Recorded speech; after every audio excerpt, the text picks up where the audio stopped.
Tudo bem, pessoal? Sou o professor Edilson e hoje, esse vídeo, nós vamos falar sobre a economia cafeeira. Você já parou para pensar no impacto que uma simples xícara de café tem na história do nosso país? Para a maioria de nós, o café é só aquela bebida indispensável para começar o nosso dia. Mas no Brasil do século XIX, o café foi o verdadeiro motor de uma nação. Foi ele o responsável por erguer ferrovias, urbanizar cidades, criar a primeira geração de bilionários brasileiros e, acima de tudo, financiar toda a estabilidade política do Segundo Reinado. Se Dom Pedro II conseguiu governar o país em paz por quase meio século, foi porque havia uma montanha de dinheiro sustentando o governo imperial. E a engrenagem que gerava essa riqueza tinha a cor do ouro verde. Neste vídeo, nós vamos iniciar o nosso módulo sobre a economia e a sociedade do Império. Você vai entender como o café mudou definitivamente o eixo econômico do Brasil, do Nordeste para o Sudeste, e como ele criou duas elites completamente diferentes que pensavam o futuro do país de maneiras opostas. Se você quer entender de onde veio a riqueza que desenhou o Brasil moderno, fica comigo até o final. O café não nasceu no Brasil, mas encontrou aqui o clima e solos perfeitos. E o primeiro grande cenário dessa explosão cafeeira foi o Vale do Paraíba, uma região que engloba o sul do Rio de Janeiro e o norte de São Paulo. Nas décadas de 1830 e 1840, as plantações tomaram conta daquelas montanhas. Os donos dessas terras ficaram conhecidos como os barões do café. Eles acumulavam fortunas gigantescas e ganharam títulos de nobreza dados pelo próprio imperador. Mas se a riqueza deles era moderna, as técnicas de produção eram completamente atrasadas. O café no Vale do Paraíba era plantado de forma rudimentar, subindo as encostas dos morros. Quando o solo se esgotava, os barões simplesmente desmatavam a próxima floresta e continuavam o processo. E o ponto principal que você precisa anotar: essa primeira fase do café era 100% totalmente dependente do trabalho escravo. Os barões do Vale do Paraíba era o grupo mais conservador do Império. Eles eram profundamente ligados à corte do Rio de Janeiro e defendiam com unhas e dentes a manutenção da escravidão, porque sabiam que toda a sua riqueza dependiam da exploração daquela mão de obra. O problema é que a terra no vale começou a cansar e o café precisou se mudar. Conforme as terras do Vale do Paraíba foram se esgotando na metade do século XIX, o cultivo do café começou a migrar para o interior, encontrando seu verdadeiro paraíso no oeste paulista, em regiões como Campinas, Ribeirão Preto e interior de São Paulo.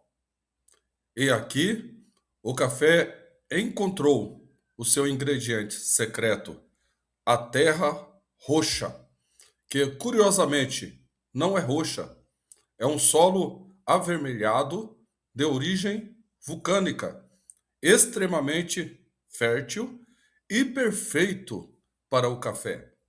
Além disso, ao contrário das montanhas do Vale do Paraíba, o Oeste Paulista era plano, e o que facilitava muito o cultivo em escalas gigantescas. Essa mudança geográfica mudou também a mentalidade de quem produzia.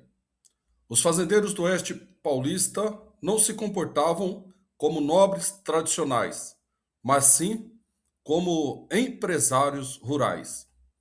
Eles perceberam muito cedo que, devido às pressões da Inglaterra, o tráfico de escravizados estava com os dias contados. Em vez de chorar pelo fim da escravidão, eles começaram a se antecipar, investindo nas primeiras experiências de trabalho imigrante assalariado e em tecnologia. Eles perceberam que, para enriquecer de verdade, precisavam modernizar o transporte. Mas como levar milhões de sacas de café do interior paulista até os navios no Porto de Santos sem perder dinheiro? A resposta para esse desafio foi o que causou a maior revolução tecnológica que o Brasil já tinha visto: o surgimento das ferrovias e das locomotivas a vapor. É o que nós vamos ver na segunda metade desse vídeo, onde você vai descobrir como o café transformou o Brasil de um país agrário em um país sobre trilhos. No Vale do Paraíba, o café era transportado no lombo de mulas, descendo as serras por caminhos de terra tortuosos e lentos. Mas no Oeste Paulista, com uma produção gigantesca e uma mentalidade empresarial, esse sistema antigo simplesmente não dava conta. As sacas de café precisavam chegar rápido ao Porto de Santos. A solução para esse gargalo logístico transformou a paisagem do Brasil: o investimento em ferrovias. A partir da década de 1860, companhias financiadas pelos próprios fazendeiros paulistas e por capital inglês começaram a rasgar o interior de São Paulo com trilhos de ferro. Cidades inteiras nasceram e cresceram ao redor de estações de trem. O café, que antes demorava semanas para chegar ao litoral, agora viajava a vapor em questão de horas. Esse circuito, fazenda de Terra Roxa, ferrovia e Porto de Santos, transformou o Brasil no maior exportador de café do planeta, controlando mais de 60% do mercado mundial. Mas toda essa riqueza estava prestes a trombar com uma crise social inevitável.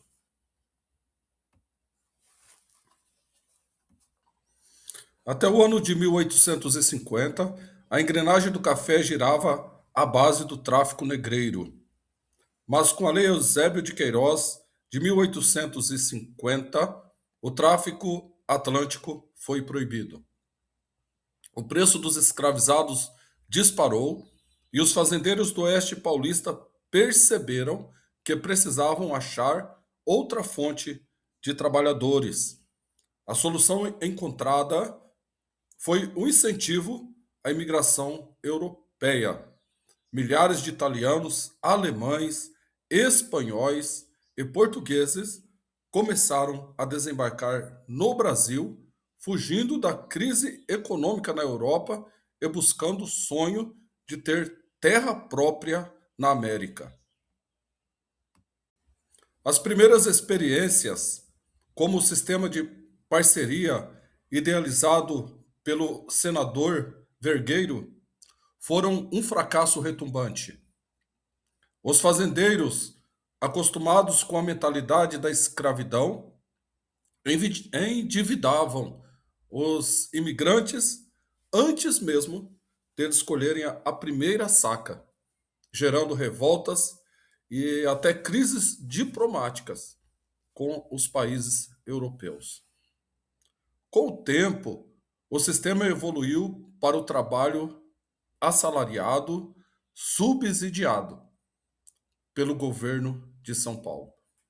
O imigrante recebia um salário fixo mais uma parte da produção. Gradualmente, o interior paulista foi se transformando no principal polo de trabalho livre do país, acelerando o processo que levaria décadas depois à abolição da escravatura. O saldo do ciclo do café vai muito além da agricultura. A montanha de dinheiro gerada pelo café acumulou o que os economistas chamavam de capital excedente. Havia tanto dinheiro sobrando no bolso dos barões e dos exportadores que o Brasil começou a mudar de cara. As cidades do Sudeste se urbanizaram. São Paulo, que era uma vila de estudantes e comerciantes, começou a se transformar em uma metrópole vibrante com bancos, teatros, iluminação pública e bondes elétricos. E o mais importante foi o dinheiro do café que abriu as portas para as primeiras indústrias do Brasil. O lucro da terra roxa começou a financiar as chaminés das fábricas.